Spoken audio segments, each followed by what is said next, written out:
હું નિમિષા ભાવસાર મારી YouTube channel રૂડુ રસોડુંમાં આપ સૌનું સ્વાગત કરું છું. આજે આપણે 11 છે અને દેવ ઉઠી 11 છે, તો પ્રસાદનો પ્રસાદ અને એકદમ સરસ ફરાળી આઈટમ પણ કહેવાય. તો એવી આપણે લીલા નાળિયેરની ખીર બનાવીશું. તો એના માટે જોઈશે, અહીંયા મેં 500 ગ્રામ જેટલું દૂધ લીધું છે, 2 ચમચી જેટલી ખસખસ અને ડ્રાયફ્રૂટ તમારા ભાવતા હોય રીતે મેં કાજુ, બદામ અને પિસ્તા એના ટુકડા કરી લીધા અને થોડુંક 2 ચમચી જેટલું ઘી અને આ લીલા નાળિયેરની છીણ છે.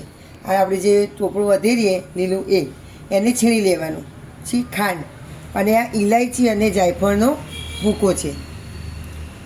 સૌ પ્રથમ આપણે આવી રીતે થોડુંક જાડી તાવડી લેવાની, એટલે દાજે નહીં. એમાં અડધી ચમચી જેટલું ઘી મૂકવાનું, અડધીથી 1 ચમચી જેટલું.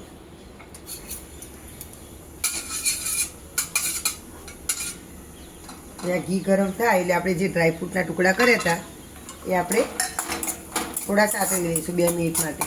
તમે ડ્રાયફ્રૂટ કાચું નાખો એના કરતાં ઘીમાં સાતળીને નાખો ખીરમાં, તો એનો ટેસ્ટ સારો આવે, ક્રન્ચી લાગે. ઘીમાં ગેસ ઉપર ખાલી 2 મિનિટ માટે ગરમ કરી લેવાના.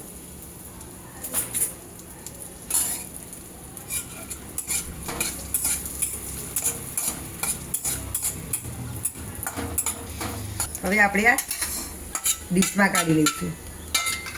2 મિનિટ માટે જ આપણે ખાલી થોડા ક્રિસ્પી કરવાના ગરમ. હવે ફરીથી અડધી ચમચી જેટલું ઘી મૂકવાનું અને આપણે જે નાળિયેરની છીણ કરી હતી એ લઈ લઈશું. એને પણ 2 મિનિટ જેટલી જ સાતળવાની, વધારે નહીં, ને તો નીચે દાઝશે. આપણે જે 500 ગ્રામ દૂધ હતું એ આપણે અંદર ઉમેરી દઈશું. હવે આને ધીમા તાપે આપણે ઉકળવા દેવાનું.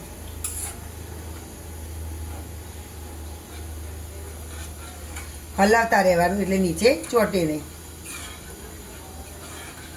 આ એકદમ પૌષ્ટિક આઈટમ છે. જો શિયાળામાં નાના બાળકો બીજું કશું ના ખાતા હોય તો આવી રીતે લીલા નાળિયેરની ખીર, ગાજરની ખીર, એવી તમે અલગ અલગ ખીર બનાવીને આપો તો સારું રહે, એમને શરીરમાં ગરમાવો સારું રહે. આને ધીમા તાપે હલાવતા રહેવાનું. અને જો તમને આ જો પાછળનું આપણે નાળિયેરનું કાળું કાળું ના ગમતું આવી રીતે, તો એ તમે ચપ્પાથી કાઢી શકો છો, એકદમ સફેદ થશે. હવે આને ઉકળે, થોડુંક એક ઉભરો આવે પછી આપણે અંદર ખાંડ નાખીશું.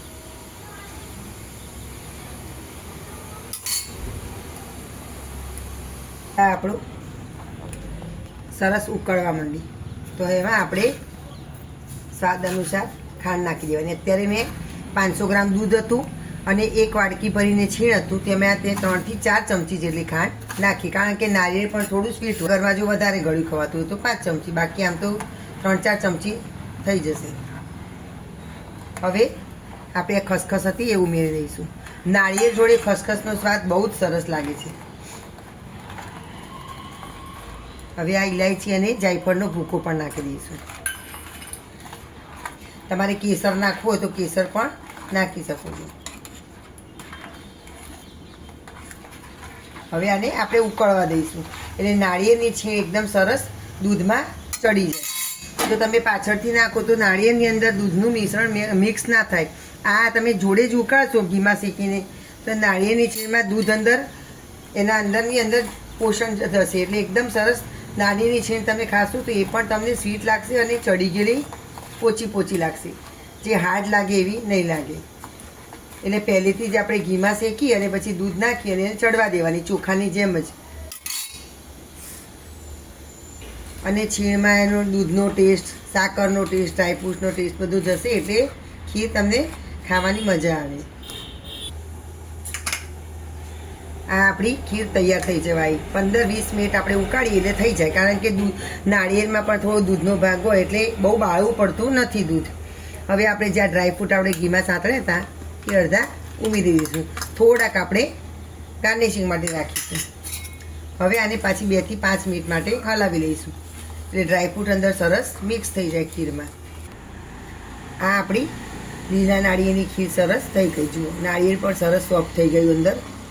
હવે જો આપણે જાડા પેટનું દૂધ હોય એકદમ જાડું ભેંસનું તો 10-15 મિનિટમાં ખીર તૈયાર થઈ જાય. અને જો ગાયનું દૂધ પાતળું લીધું હોય તો 20 મિનિટ સુધી ઉકાળવું પડે. દૂધ અને આ નાળિયેર હોય આપણું એ સરસ એકદમ મિક્સ થઈ જવું જોઈએ. તો આપણી આ ખીર તૈયાર થઈ ગઈ. હવે આપણે સર્વ કરીશું. આપણી લીલા નાળિયેરની ખીર સરસ તૈયાર થઈ ગઈ, પૌષ્ટિક. હવે આપણે જે ડ્રાયફ્રૂટ રાખ્યા હતા તળેલા થોડાક એ આપણે આવી રીતે ઉપર ગાર્નિશિંગ કરીશું.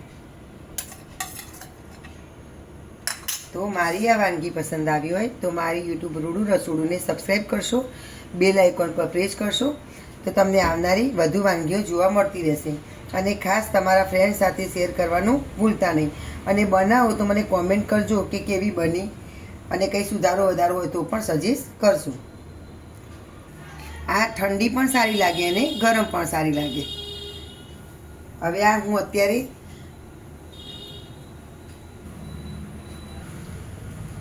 આજે હું આ દેવ ઉઠી 11 છે તો આ લાલજી માટે પ્રસાદ બનાવ્યો છે. તો આજે આપણે લાલજીને પ્રસાદ ધરાવીશું. એટલે હું અહીંયા તુલસીના પાન મૂકીશ. લાલજીને માખણ પણ ગમે, પણ હવે દરરોજ માખણ ખાઈને લાલજી કંટાળ્યા હોય તો આપણે સરસ મજાની નવી આઈટમ બનાવી. જય શ્રી કૃષ્ણ.